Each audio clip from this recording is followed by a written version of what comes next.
Of the 24 decathlon gold medals that have been dealt out at the Olympic Games since the inclusion of the multisport back in 1904, half have gone to athletes from the United States.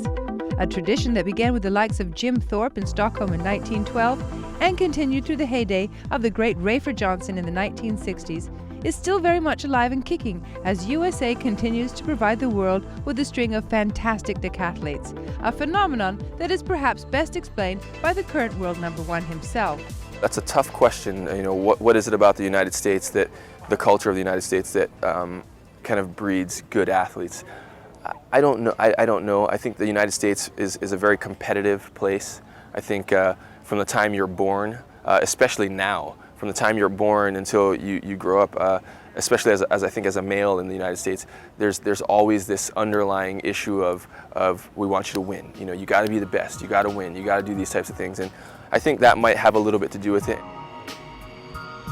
Now approaching the watershed age of 30, Bryan Clay can look back on a fantastic career which includes all the major titles a decathlete could ask for, with wins in the World Championships, Indoor World Championships, and the icing on the cake, his gold medal from the Beijing Olympics last year. 4 years previously, Clay was also on the podium, but one step lower than the winner in Athens, world record holder Roman Chevrolet, and he assures us that there are distinct differences. I think I just had to believe. I think the biggest difference between winning the silver medal and the gold medal was in Athens. When I won the silver, I looked at the person that was at the top of the world at that point in time, which was Roman, and I don't think I actually believed that I could beat him. I think I believed that I was good enough to score well and to win a medal or to be good, but I didn't actually know that I was good enough to beat him. And I think when I finally competed against him in Athens and I got the silver medal, I think that finally told me, you're good enough. You can beat him. It's just a matter of let's do the things that we need to do all over again for the next 4 years. Make sure that we're in shape, and as fit as possible. And you really can beat this guy. It was that close in Athens. And so the last 4 years, I've just spent time making sure that I told myself that you can beat him. You are the best in the world. As it turned out, Beijing was not a happy hunting ground for Chevrolet, who finished outside the podium, way down in 6th place. In a sport where the bond between the competitors is already stronger than in any other sport, two of the biggest household names discovered that they had an affinity with one another. Roman Chevrolet is of course, he's the world record holder in the decathlon. He won the gold medal in Athens. I won the silver medal in Athens. And we've kind of had this rivalry going where we have these big clashes, and we have huge scores, and we're always going back and forth. And people are always asking, is Roman going to win? Is Bryan going to win? Who's it going to be? But what people, I think, are starting to find out is that Roman and I are really close. We're really good friends. We have a lot in common. Just some of the easy things that we have in common. We're both very competitive. We both love the decathlon. We're both perfectionists, and we're both hard workers when it comes down to our job, which is the decathlon. And then he's got a little girl and a boy, and I've got a little girl and a boy, and family values and things like that are very, very important to us. And so those types of things help us become friends off the track. And so we've got this relationship going where I went and spent time in the Czech Republic with him and his family, and my family were all there. He came out here and trained out here and spent time with my family, and he brought his family with him. Clay has always been an open book as far as his beliefs and his philosophy on life are concerned, and as any devout Christian would, he somewhat modestly credits God for his athletic achievements.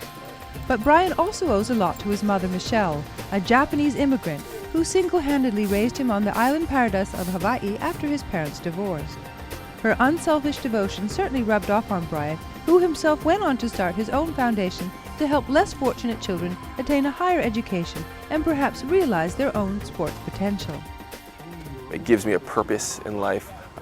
Track and field isn't the end-all be-all. I don't have to win every time I step on the track in order to feel like I'm somebody or to feel like I've accomplished something. Really what it allows me to do is to go out and understand that there's more important things in life than just winning. There's more important things in life than track and field. Track and field is just a tool or a gift that I've been given to build a platform so that I can go out and do greater things. So things like humanitarian work globally. I started my own foundation, being able to work with kids and do that sort of thing. And I really think that track and field is that platform is creating that platform for me when I'm done with track to be able to go out and reach people and talk to people and help people and really make a difference in the world. And so I think that's what my faith allows me to do, and I think having that perspective allows me to compete and have fun and really not be weighed down with all the expectations of winning and the fame and the money and all that sort of thing. With so much else going on in Bryan's life, including being a doting father to his children Jacob and Catherine, it's a wonder that he gets to train sufficiently to be able to compete at the highest level. The world's greatest athlete, as he is affectionately known, has the World Championships to look forward to this year. But already there is speculation as to whether Clay will attempt to become only the third athlete in history to defend an Olympic decathlon title in London in 2012.